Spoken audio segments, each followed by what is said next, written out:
Getting off and staying off drugs can be challenging, especially for those of us who dive so deep into our addiction and we become physically and mentally dependent upon the drug. For a lot of us, that's only a piece of the challenge that we're going to face as we're stamped with a stigma where our government is going to make sure that we're held back. I want everybody listening to remember that no matter where you've been or what you've done, you can do anything you want if you're willing to fight for it. If we're arrested, we're put in prison, and we're released back into society with all those same temptations we had before, what can we do? And today's episode is going to discuss that topic. Please stay tuned and remember, you have people who love you.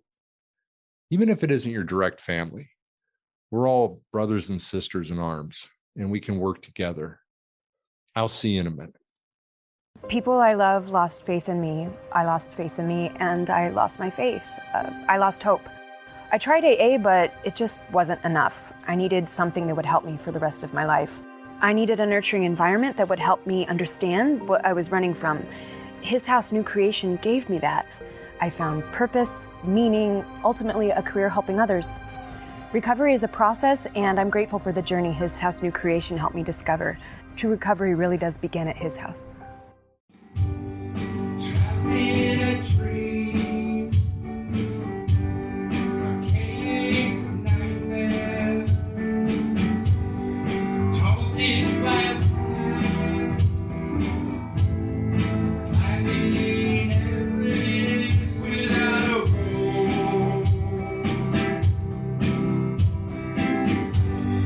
life without a meaning, week without a day.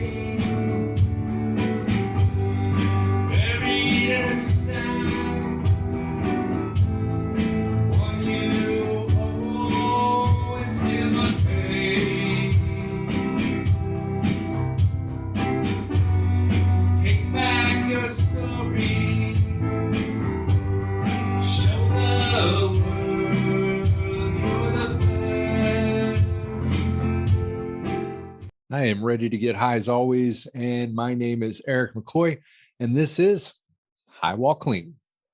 Our stories within our drug abuse can lead us down different paths and sometimes make it very difficult to walk the line between the healthy life that we're seeking or falling back into the rut that we came from. One of the more difficult paths stem from a recent episode that I did on the other podcast hosted by myself and Lona Curie. It's called Walk a Mile in My Shoes, as we discussed the travesty behind this drug war. This war that was officially enacted by Richard Nixon on June 18th, 1971. And the day after publication of a special message from President Nixon to the Congress on drug abuse prevention and control, during which he declared drug abuse public enemy number one. Now, that message to Congress included text within it about devoting more federal resources to the prevention of new addicts and the rehabilitation of those who are addicted. But that part did not receive the same public attention as the term war on drugs. So 2 years prior to this, Nixon had formally declared a war on drugs that would be directed towards eradication and incarceration. And in 1969, he declared a war on drugs, while in 1971, it became war on drug abuse. Who would he be talking to, since it was an all-out offensive, as he identified it? State, county, and federal, all-out war.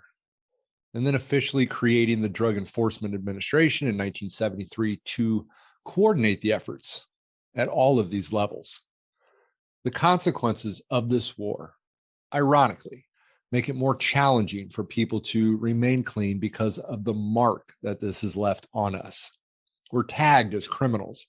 We're stamped with felonies, and supporting ourselves become more challenging, with many of us left to defend for ourselves in a world that hates us.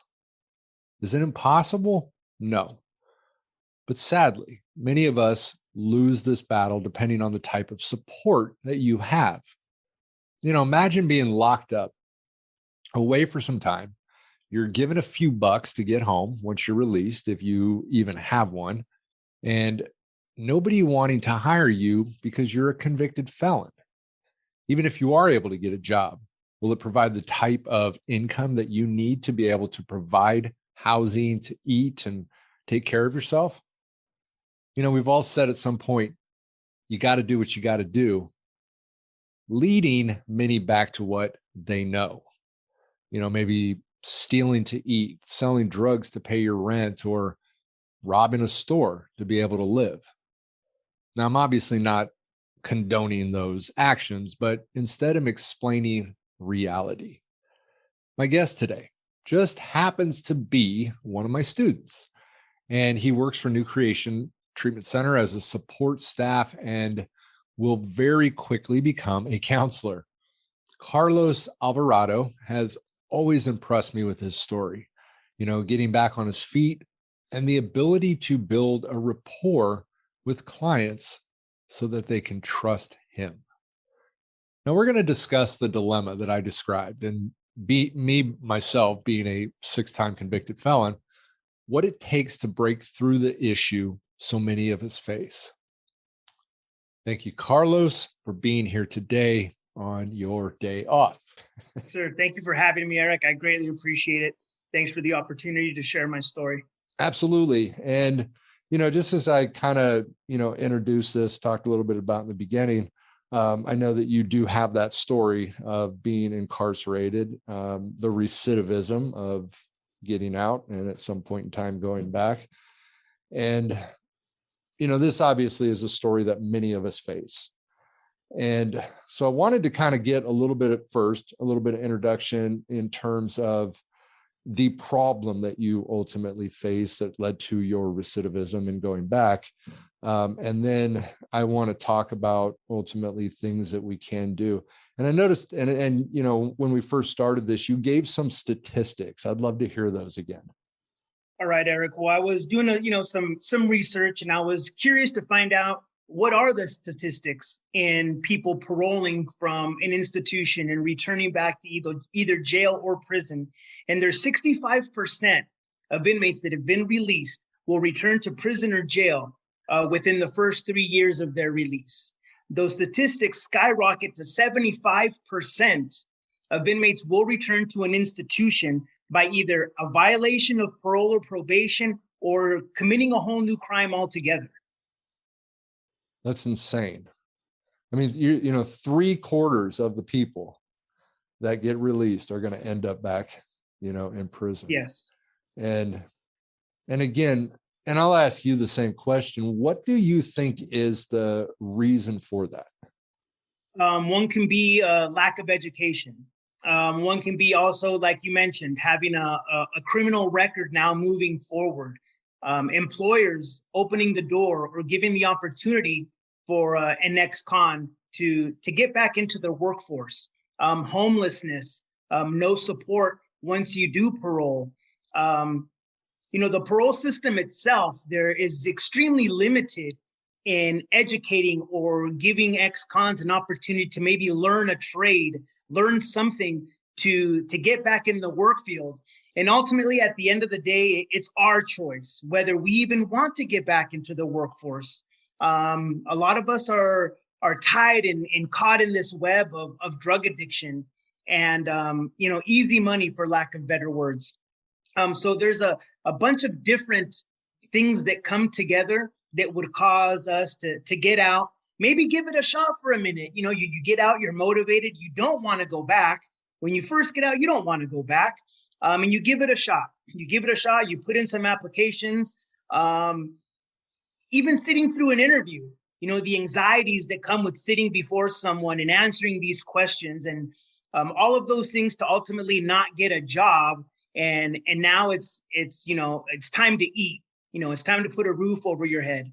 And you will go back to what we know how to do. And I was kind of saying too, before we started this, that, the travesty was our 3-strike law, that people had, where, after a third strike, a judge was able to, because of the way that the law was written, even though it was originally written for 3 violent offenses, that they ultimately were able to give, people a life term for a possession charge on a 3rd strike.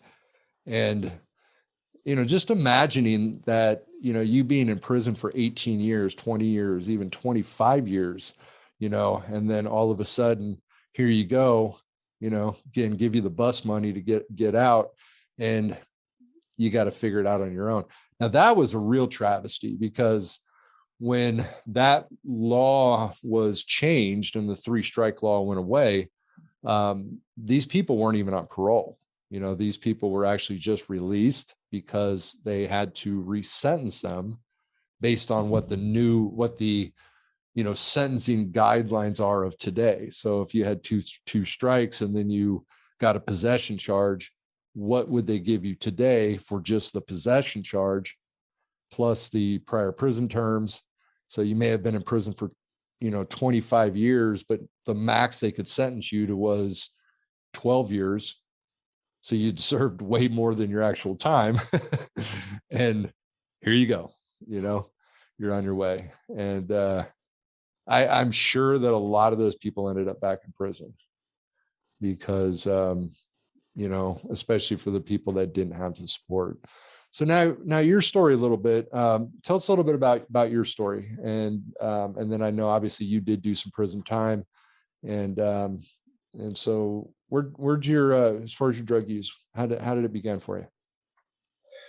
Well, throughout my journey of recovery, I've learned now that addiction has no boundaries. It does not discriminate. It doesn't matter where you come from, how you were raised, rich, poor, what race you are.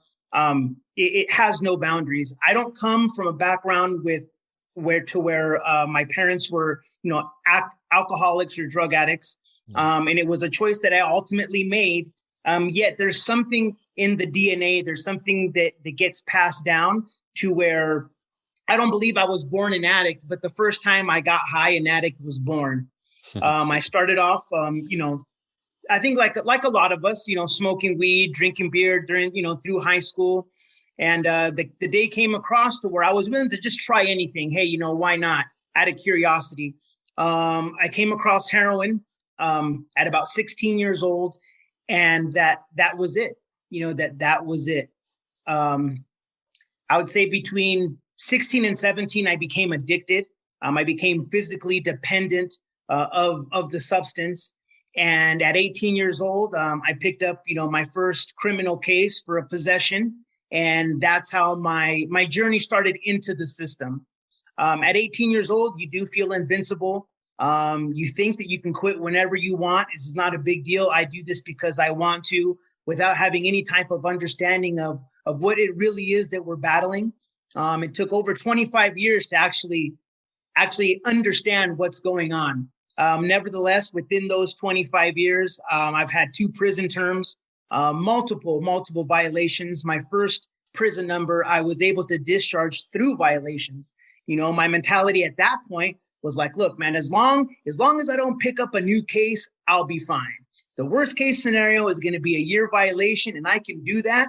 And that's the way I was able to discharge that first number.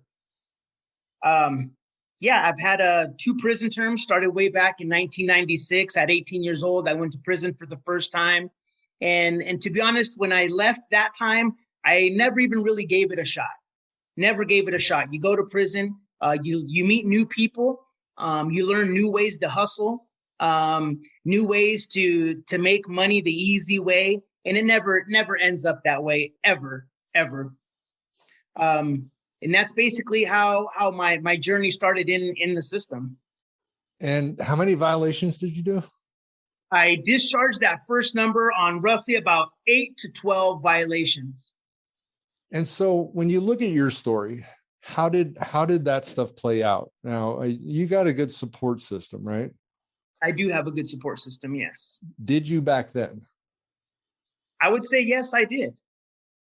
And you know what? That can also backfire too, Eric. You know what I mean? There's the extreme of not having a support system and also coming from a support system that's codependent. Yeah, you got the enablers. Right. When I remember when I got out of custody in 2002, I had no idea what I was going to do. Every time I got out of custody, I always went right back to doing what I knew to do. And it, for me, again, it made it very, very difficult and scary in a lot of ways, because I ended up having to sign. I signed on a 7-year prison term that they ended up staying as long as I stayed out of trouble. And I always wondered if that was going to be enough for me, at least at first. Was that pain or was that pressure or was that thing going to be enough? And it almost wasn't. There was a couple of times that I almost was ready to give up and just go back to catch me if you can, was always my motto, and, and then the fear of what am I going to do with my life? I'm a 6-time convicted felon. Who's going to hire me? And that was, for me, that was why I ended up getting in the field that we are ultimately in. Was that a factor for you? Yes, absolutely. Yes, absolutely. And even if you do find a way to get a job, maybe through your parole officer, they'll give you a flyer. Hey, man, these people are hiring. And you get the job in, let's say, maybe a warehouse or something of that sort. And you're surrounded with other parolees, other parolees who are getting high on their lunch break, or you'll meet up with them afterwards. And the environment is not conducive to recovery. You know what I mean? And the fact of the matter, the reality is that a lot of the workplace isn't. So again, one more time, it boils down to the willingness of the individual. When you're ready, whenever you're ready to do whatever it takes. And I mean, whatever it takes. And are you willing to fight for it? Absolutely. Yeah. And I like what you said too. I mean, that's the reality is, you go into custody and you meet new connects, you meet new people, you meet a lot of those people that are not going to be a great support when you get out. That will probably lead you down the wrong path. All those, hey, let's do this when you get out, kind of thing. Right. And that does make it harder, and then of course, yeah, just like you said, I mean, even in this industry that we're in, we're working with people obviously that are newly sober. You work in this industry and you'll search bags and you'll find heroin periodically in somebody's stuff, which is why I always warn people that, especially for this industry, make sure you're stable enough and you're ready enough to be able to handle something like that. And we have to make sure that we're always moving in the right direction and that we're always looking at ourselves and we're evaluating ourselves and we're working on ourselves. Otherwise we potentially can be in trouble. I mean, how do you feel right now? I mean, do you have how long do you got clean now? My clean date is April 9th, 2020. I'm coming up on 18 months. Congratulations, man. Thank you. I appreciate it. Thank you. I feel great today. And I'm talking about feeling great today. I don't feel great every day. Life is still a struggle. Life comes with, change ups, curve balls, fastballs. And the difference between today and, a little bit more than a year and a half ago is that I can handle a bad day. I can handle a bad day. I know that I'm putting in the work to be able to sustain whatever it is that comes my way. And ultimately, at the end of it all, like drinking or getting high is not the solution. It's not going to help. It's not going to fix anything. The problem will still remain. And, the ironic thing is that the problem doesn't even last that long. The problem will either resolve itself some of the time, or you do the footwork, and you put in the work to fix it, to fix whatever it is. Dealing with feelings, dealing with emotions that for many years, either I chose not to or simply didn't know how. And what did I do is you drown them out. You drown them out to not feel. I've come to find out that like drugs and alcohol, that was not my problem. drugs and alcohol were my solution to something that was deeper within, other issues that I needed to deal with. And the solution to dealing with that was drinking or getting high. And when you come to a point to be able to confront those issues, to talk about them, to have the courage and the boldness to be vulnerable with someone and lay it all out on the table. And there's some type of freedom that comes with that. There's a freedom that comes along with saying, hey, man, I am an addict. No, I do have a problem. I cannot do this on my own. And you surround yourself with a positive support system, someone that you can be completely transparent with. And you know that they're not going to judge you, either because they understand or because they've done worse than you have, right? But today I feel great, motivated. I love what I do. There's a lot that we've learned going to school. There's a lot of things that we learn in the books, but nevertheless, the thing that's unteachable is life experience. To be able to connect with someone and understand what it is that they're going through. What was the turning point for you, right? So, I mean, you were saying, that, with, you being younger, you went to prison, you got out, you violated, all the different times that you violated. What was different this last time for you? The thing that changed my perspective on my drug use was really getting an understanding that it's a disease that I deal with. I've had clean time in the past. I've been able to get some clean time either by way of incarceration or by other means out in society. And this last time that before I relapsed, I had about 2 years clean. I'm a recovering heroin addict. So everything was great, Eric. Like there wasn't a tragedy. Someone didn't pass away. My dog didn't run away. Everything was great. Recently married, had a great apartment, had a great job, paid, decent money, and going out to have a dinner with my wife and sitting down and ordering that ribeye steak and that baked potato and saying, hey, man, I've been working hard all week. I'm with my wife. We're at a restaurant. I'm going to enjoy a beer tonight. Heroin is my problem, but I'm going to enjoy a beer. It's legal. They serve it here. I'm not going to get drunk. I'm just going to enjoy a beer with my meal. And sure enough, the meal came. I had a beer. I drank the beer.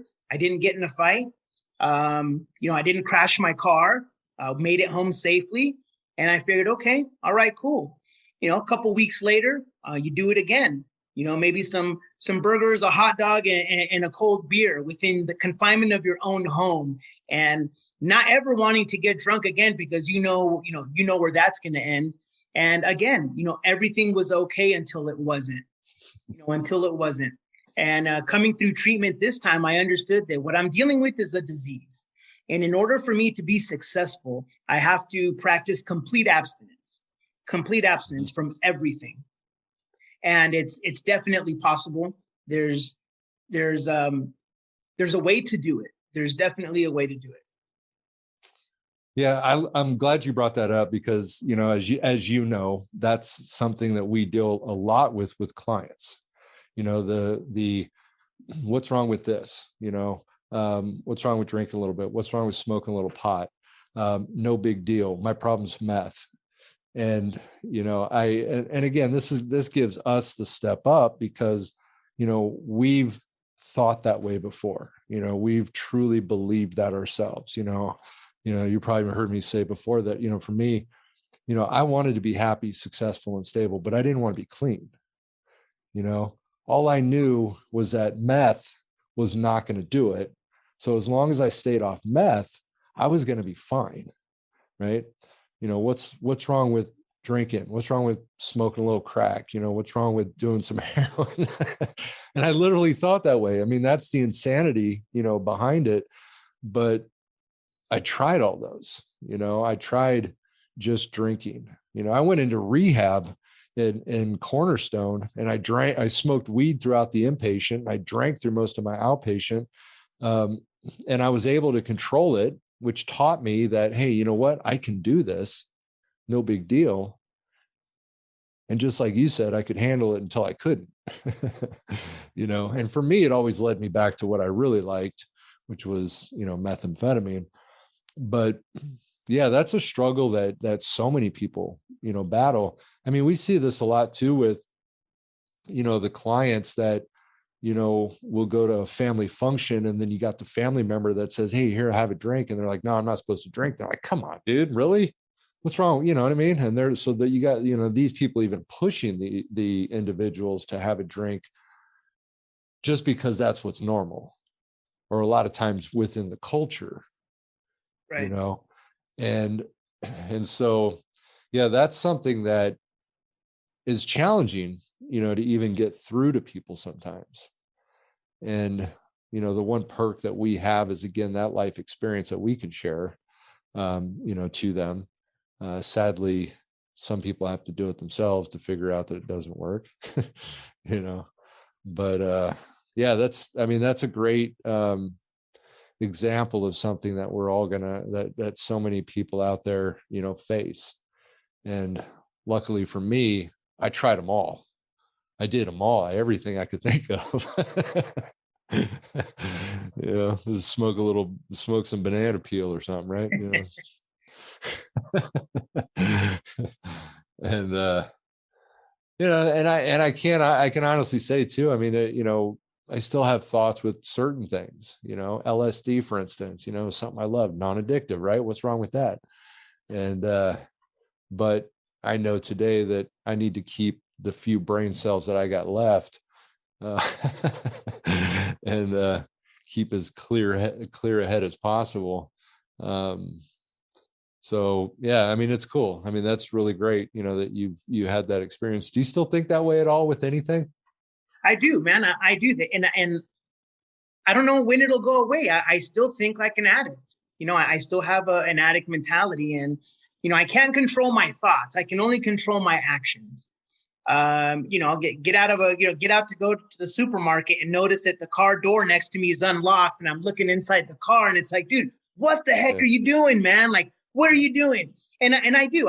That's happened to me before. But guess what? I don't open the door. I don't touch what's not mine. I do still. There's situations that I still deal with, but today I'm in control of my actions. Yeah, my big focus, on this show and a lot of what I do is to fight the stigma of substance abuse. And part of that stigma being that we're not bad people. Just like you said, I mean, everybody has crazy thoughts. Everybody has stupid thoughts. Even the non-drug abusing or alcohol abusing people have stupid thoughts. And there's a big difference between thoughts and what we do, and our actions. And, I look at you, Carlos, and a lot of, different people that are in recovery, and we're good people. We're not that image of, the drug addict that's just stealing everything and robbing everybody and just an idiot. That, we've come to a place to where we have worked on ourselves. We care about people. We do things today to help society, instead of harm society. And I think, again, and I've said this many times, that I think with us, we have a step up than, over the people that don't have these problems, that haven't had these problems, because we work on shit that they don't work on. We've got life experiences that, have said, wow, we need to really take a look at ourselves. I need to work on my self-esteem. I need to, who works on their self-esteem, right? Except for us fucking addicts, right? Yep. And so, and I know obviously you've done a lot of that. Yes. And what were the things that you would probably say that you had done for yourself and worked on within yourself that's helped you the most? Forgiving myself. We've all done, some things, and you get to treatment the first couple of days, you're coming down, you're going through detox or whatnot. And once the dust starts to settle and you're thinking back on what just took place a week ago, 5 days ago, and the people that you've hurt, the things that you've done, things that you've said, all that, sticks and stones might break my bones, but words will never hurt me. That's a lie. things that we've said to loved ones, family members that you can't take back, and coming to a place of forgiving myself. I know that as I continue to do the best that I can, am I perfect? Absolutely not. No, absolutely not. I fall short every day, but I try. There's things that I can control. There's times that I have to take a step back. I've learned to listen, to understand the person, and not listen to respond, because I can hear what you're saying, but my brain is already coming up with a defense or listening really closely so that I can hear you slip up and then be able to throw that back in your face. And that's the way that my brain works. And I've come to a place now where I can listen to understand, well, where is this person coming from? That their feelings are valid, that what they're going through is valid as well. And to be able to learn to forgive myself was huge. I just recently started to like who I see in the mirror. There's so much guilt and so much shame that comes with what we did when in our addiction. But today I know that my actions and the things that I did, that's not who I am. Those are symptoms of my disease. I would never do those things sober. It blows my mind, the things that we're willing to do or that we have done, while we're addicted, while we're in our active addiction, that I would never do today. I would never say those things today, in my right mind. And, being able to forgive myself and understanding as well, that not everybody's going to forgive me either. You know what I mean? That it doesn't matter how long I've had clean or what I'm doing today to help somebody else. That some people, they're just not going to forgive me. And I'm okay with that today. Yeah. I'm okay with that today. I keep my side of the street clean. I do the best that I can. I try to make amends to people that give me the opportunity. Now, whether they accept it or not, now that's on them. Now the ball's in their court. Yeah, now that sends some people on a tailspin, because some people do. They're like, oh, I've got all this time clean. I'm going to make amends. I'm going to go. And then they're just going to forgive me. And they turn around. They're like, you know what? Fuck you. I want nothing to do with you. Right. And so that's why, we got to get into a place to where we can handle that. We can be okay with that because we don't have any control over that, as we realize. I wanted to make a comment too. And, I know you and I've talked about this, that the word's hurting, right? That words never hurt, and the truth is words don't hurt, right? I can't punch you with the word. I can't throw a word at you. I can't do anything like that. But again, what hurts is the meanings that you put behind the things that people say that actually hurt us. Right. And so, and again, I think it's so important that we look at it. We got to change the meanings, I mean, a lot of times, probably the things that people say to you that really hurt are things that you believe yourself. Because if you didn't believe it, it wouldn't matter. Right. So true. And I know, I mean, looking at you, I know that you've done a lot of work on yourself. I didn't obviously know you before when you were using, but I probably wouldn't have wanted to know you. Probably wouldn't have liked you, right? At least today, in my life, of today. But so going back to the idea of and I kind of wanted to talk about getting little ideas with you, but with people that come out of custody, that have been doing time and they do get out, what are the things that you would recommend that they do, and sometimes, again, the support that people have is very limited sometimes. And technically parole, probation really don't do much.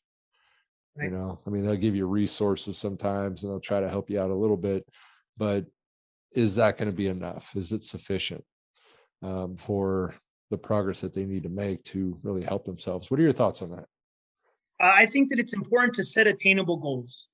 You can't get out of prison and want to become the CEO of Microsoft, right?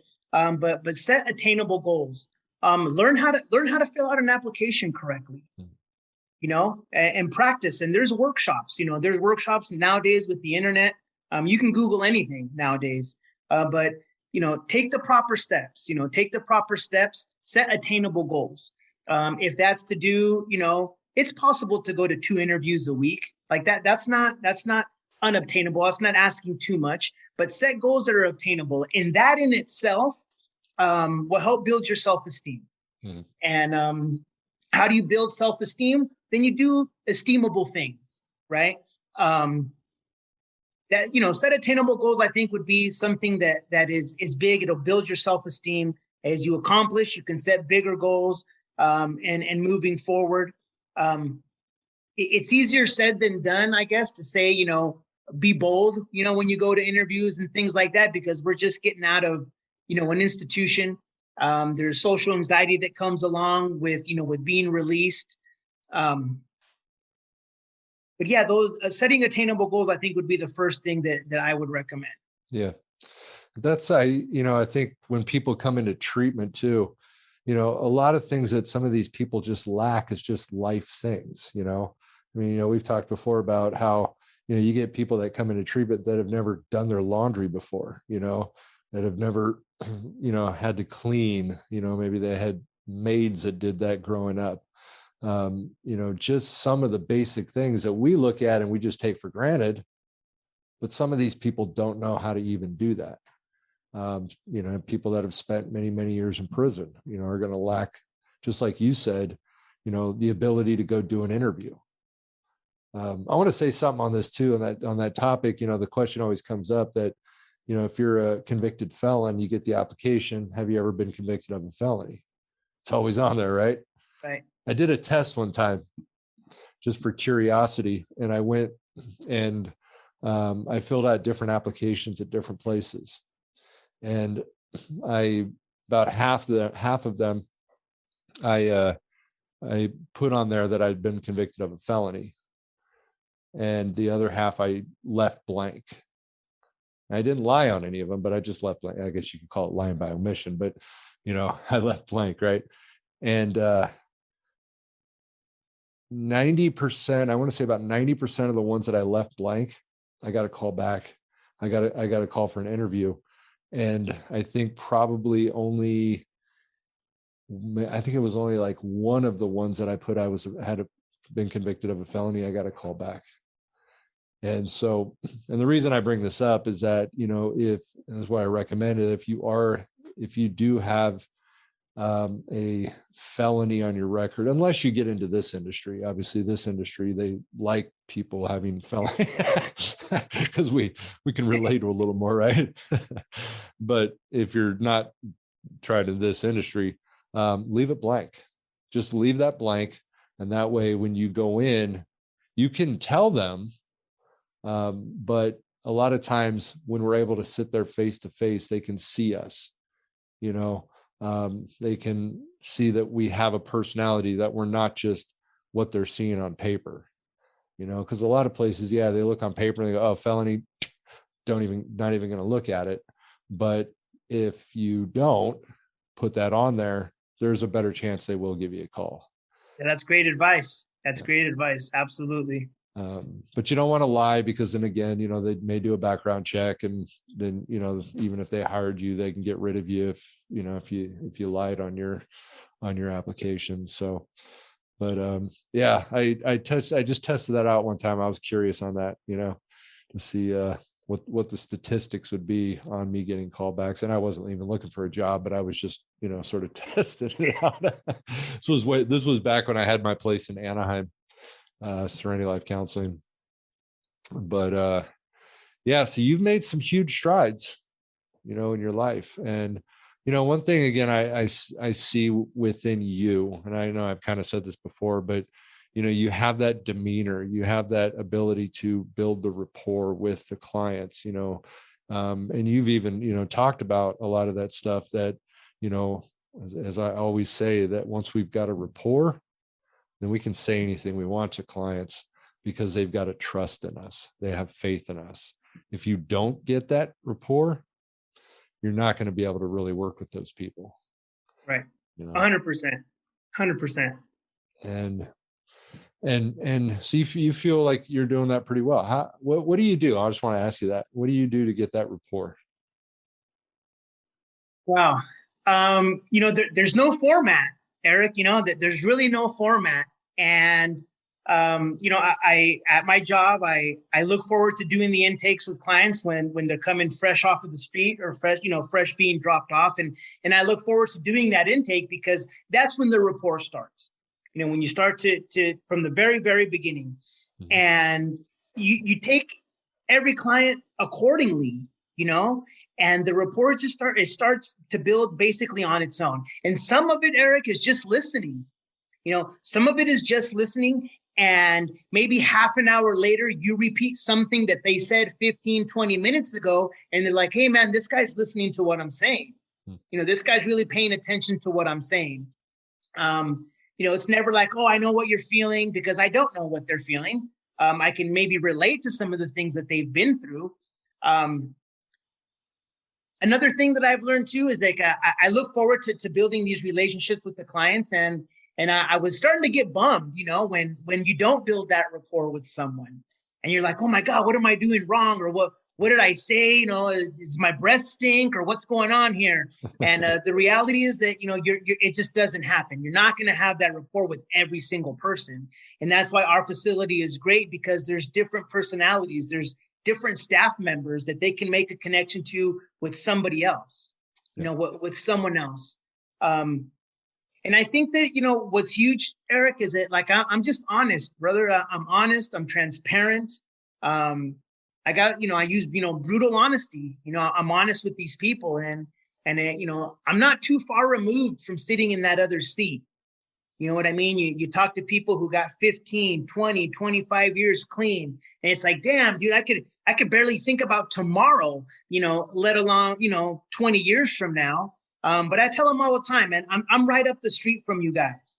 I'm not that far removed from the seat that you're in today. And if I can do it, then anybody can do it. Mm-hmm. And the key is the willingness. Like, you have to want this. Yeah. You have to want it. I can point you in the direction. I can give you a direction on where to go. But ultimately, you're the one that puts in the work. You're the one that's got to be honest, with yourself and do the work that's necessary to obtain, long-term sobriety. There's numerous clients that have had clean time before, but are unable to obtain long-term sobriety. A really, really wise man once told me that, the point of this whole thing is to live in a world infested with drugs and alcohol and not do them.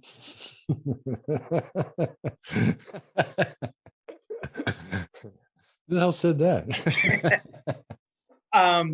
So yeah, there's a lot of things, man, that I've picked up coming to school, having you as an instructor, that I put to practice, man. I use them, and they've proven to work. They've proven to work, and it just makes sense. It makes sense to people. I don't want to be that guy that, hey, Carlos is coming and people are, hiding their beers and putting things away. You know what I mean? Like, if you can have a beer, man, and not end up in jail, dude, like, more power to you. I know that I can't. And I've tried trial and error, and I've tried numerous times. I can't do that. I have a desire today. I want to not get high. If that makes any sense. It's some type of an oxymoron, but I want to not do that. I want to not get high. No matter what, no matter what it is that takes place. And to be able to make this connection with people, like you've said, that once you build that rapport, you can say anything because they know where I'm coming from. They know that deep down inside that their well-being is my concern. Like, I want them to do, I want them to do well. Yeah.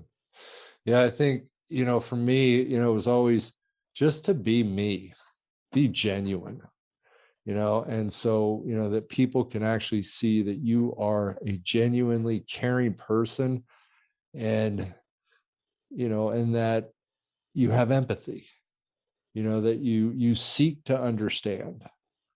Part of that seeking to understand, like you said, is just listening. And that is probably one of the most important. Some of these people just haven't ever been heard, and just being able to listen to the things that they want to say. And Yeah, that rapport building is key. And I like what you said, it's about learning to live in a world where it's at and not have to do it ourselves, right? Keep in mind that we're dealing with drug addicts, you know what I mean? And they could smell a fake a mile away. Yeah. They will be able to see that. Yeah. They'll see that in regards to being genuine and just being who you are. If you're not, they're going to see that. They can see it a mile away. Looking at, and that's, part of the issue with, the degrees that we have in this industry, as I always like to call them. You've got the therapists, the psychologists, psychiatrists, the MDs and things like that, that these people can't relate to.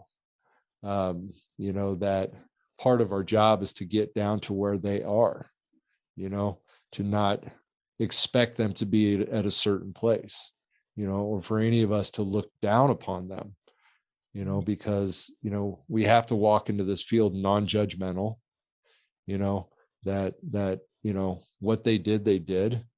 And we can accept that, whatever that is, which gives us that ability to work with them, at wherever they are, whatever level they're at.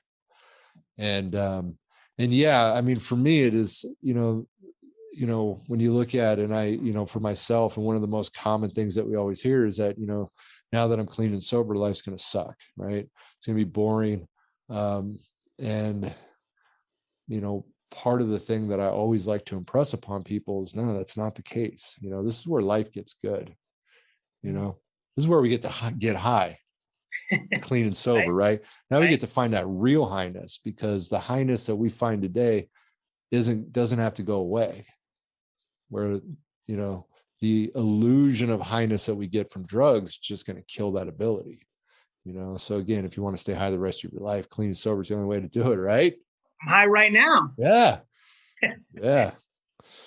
And so I always like to ask everybody, if you were to send a message out to people that are struggling and that are suffering, what would you tell them?